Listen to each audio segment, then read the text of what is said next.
Good morning student. आज हम व्याकरण की बुक का पार्ट 3 स्टार्ट करेंगे, ठीक है, जो कि वर्ण के ऊपर है। सबसे पहले आपको डेट मेंशन करनी है। पार्ट 3 चैप्टर का नाम वर्ण। जब बच्चा छोटा होता है और बोलना प्रारंभ करता है तब वह अपने मुख से कुछ ध्वनियाँ निकालता है। आरंभ में इन ध्वनियों का कोई अर्थ नहीं होता, पर धीरे धीरे वह सार्थक ध्वनियाँ निकालने लगता है। फिर वह पूरा शब्द बोलने लगता है और इसके बाद छोटे छोटे वाक्य बोलता है। इसी प्रकार भाषा वाक्यों से मिलकर बनती है। वाक्य में शब्दों का प्रयोग होता है और शब्द वर्णों के मेल से बनते हैं। अतः वर्ण भाषा की सबसे छोटी इकाई है, जिसे हम वर्ण कहते हैं। जैसे कि आ, ई, क, म, ल। वर्ण के 2 प्रकार होते हैं। फर्स्ट स्वर, सेकंड व्यंजन। पहले हम स्वर के बारे में जानेंगे। स्वर, जो वर्ण बिना किसी सहायता से बोले जाते हैं वे स्वर कहलाते हैं।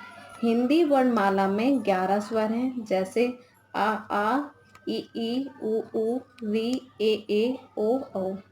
सेकंड व्यंजन के बारे में जानेंगे हम। व्यंजन, जो वर्ण स्वर की सहायता से बोले जाते हैं वे व्यंजन कहलाते हैं। हिंदी वर्णमाला में 33 व्यंजन हैं।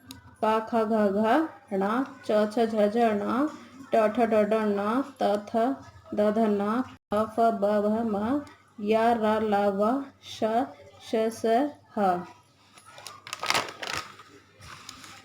जब व्यंजन को मात्रा के बिना लिखना हो तो उसके नीचे हलंत लगाया जाता है, जैसे काहलंत, चाहलंत, माहलंत, पाहलंत। स्वर और व्यंजन के बाद संयुक्त व्यंजन आते हैं, जिसमें 4 संयुक्त व्यंजन होते हैं, जैसे श, त्र, ग, श। संयुक्त व्यंजन दो व्यंजनों के मेल से बनते हैं, जिन्हें संयुक्त व्यंजन कहा जाता है।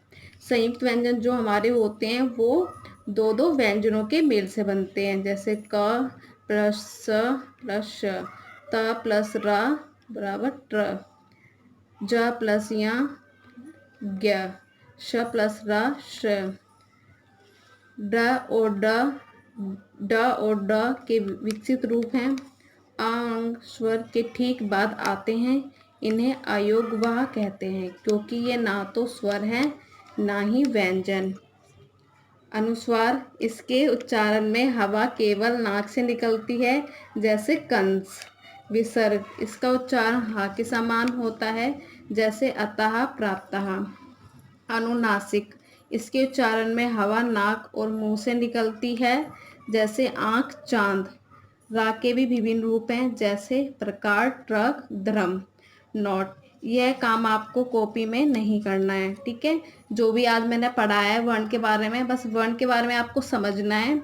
और कल हम इसकी एक्सरसाइज करेंगे, क्वेश्चन आंसर। जो भी मैंने काम आज आपको समझाया है वो बस ओनली पढ़ना है, समझना है। Okay, take care, bye.